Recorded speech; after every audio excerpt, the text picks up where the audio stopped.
Okay guys, this was just as other normal days. भाइको कपाल काट्ने भनेर हामी घरदेखि अलि माथि डाँडामा उक्लेर कपाल काट्ने तयारीमा थियौँ भने प्रकृति र मौसमको चल्ने आफ्नै नियम हुन्छ र त्यो दिन पनि त्यस्तै थियो. So sadly, things did not work out very well according to the plan. To know how we ended up there, you have to watch this full video.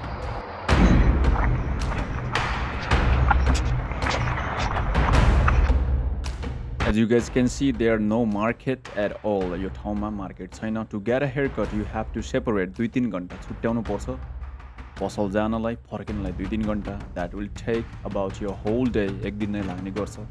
Yes, we are at घनकस्याको उकालो पाटन नगरपालिका in Baitadi जिल्ला. Good morning guys. आज day 3. आज day 3 मा तल खेतबारीमा रोपाइ चाहिँ हुँदैछ.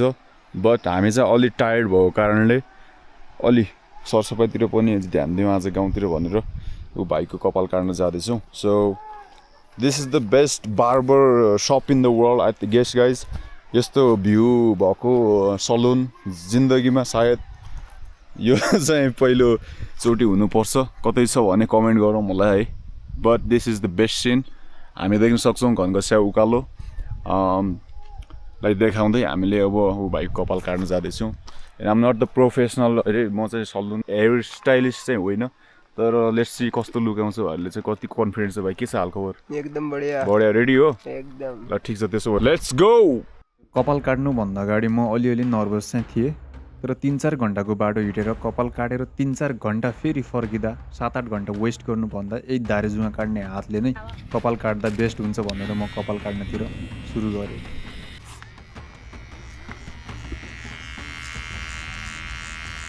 Alright guys, हामी चाहिँ फेज 1 मा छौँ कपालको. अब कस्तो आउँछ final look we don't know है. यो चाहिँ यहाँ काटेपछि थाहा हुन्छ.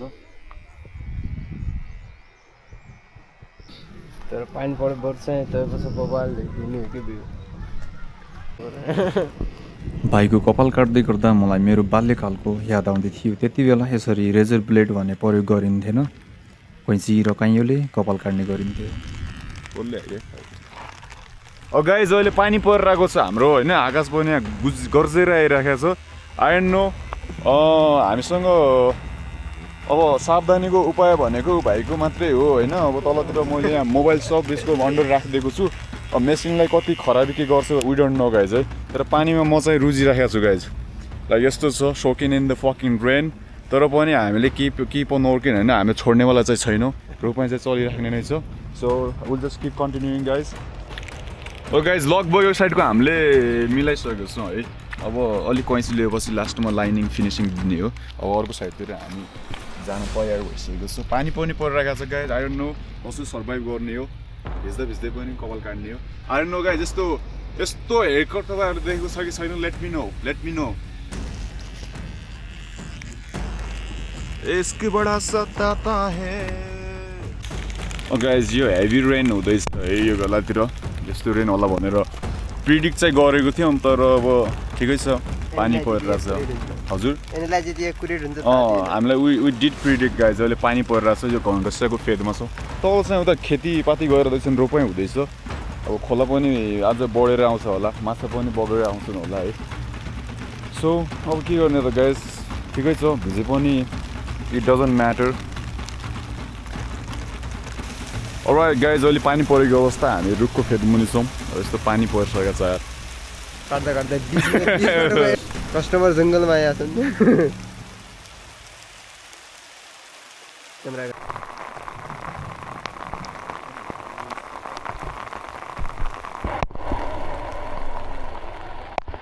आकाशबाट पानीको फ्लो एकदमै बढेर जाँदै थियो. चिसो पनि एकदमै बढेर आउँदै थियो.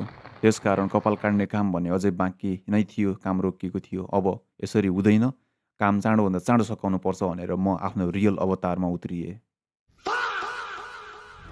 Alright guys, this moment is fucking fucked up guys है. यहाँ मेरो अवस्था पनि देख्न सक्नुहुन्छ.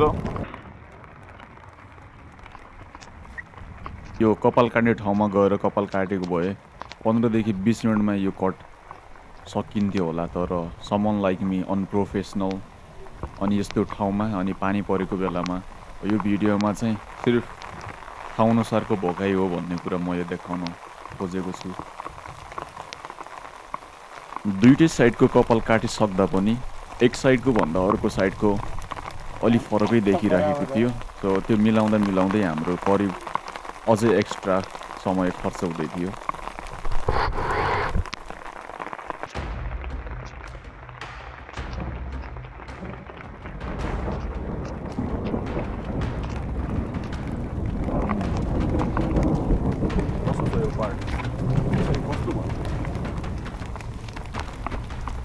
How's this guys so far? How's this?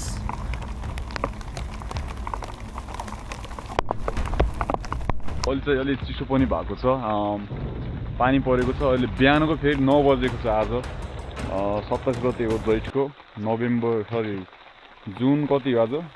7, 8, 9 हो। आज हामी यहाँ गाउँतिर छौँ, कपाल काट्दैछौँ। गाउँमा काट्ने भनेको यसरी नै हो।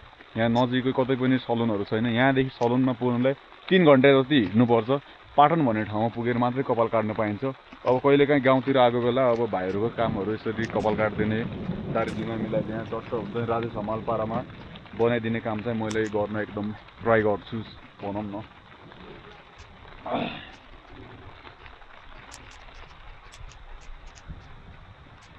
धेरैजना भएको भयो गाइज, मैले पैसा पनि दिन्थेँ होला होइन। एकजना कपाल काटेको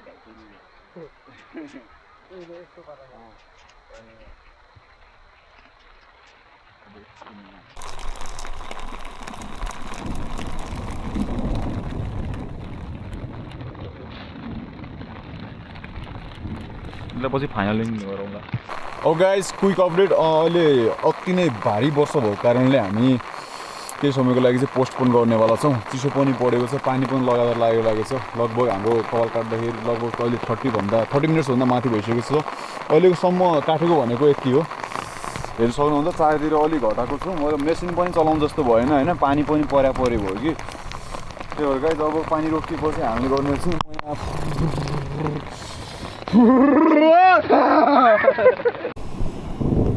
guys time to get back. तल चढ्नुपर्छ, अति नै पानी पर्यो। यो पानीले भन्दा पनि चिसोले धेरै समस्या गर्न थालेपछि हामी प्रकृतिको गाडी घुँडा टेकेर फर्किन बाध्य भएका थियौँ। यहाँबाट जाने कि तलतिर उठ्यो?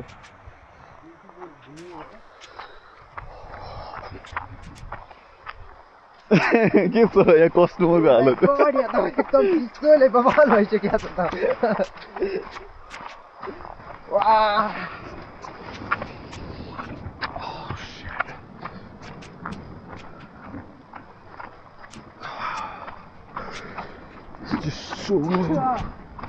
उता कुहिरो पनि लागेको देख्न सकिन्छ गाइज, उतातिर अहिले गाडी। हाम्रो त जे होस् कम्प्लिटै गर्ने भन्ने सोच थियो, तर सकिएन यार, चिसो भयो। पाहाडमा एकदम चिसो छ।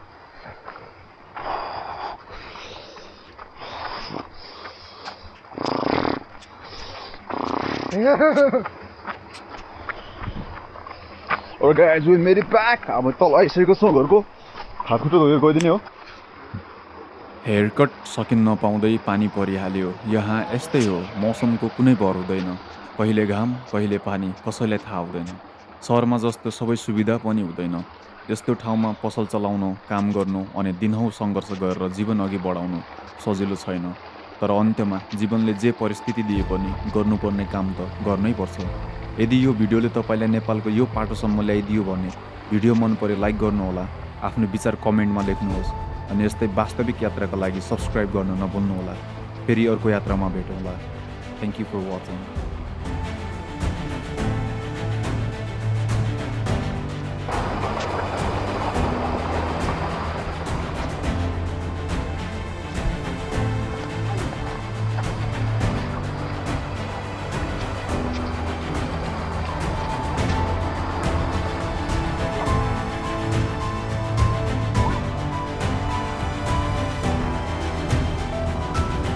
Robin.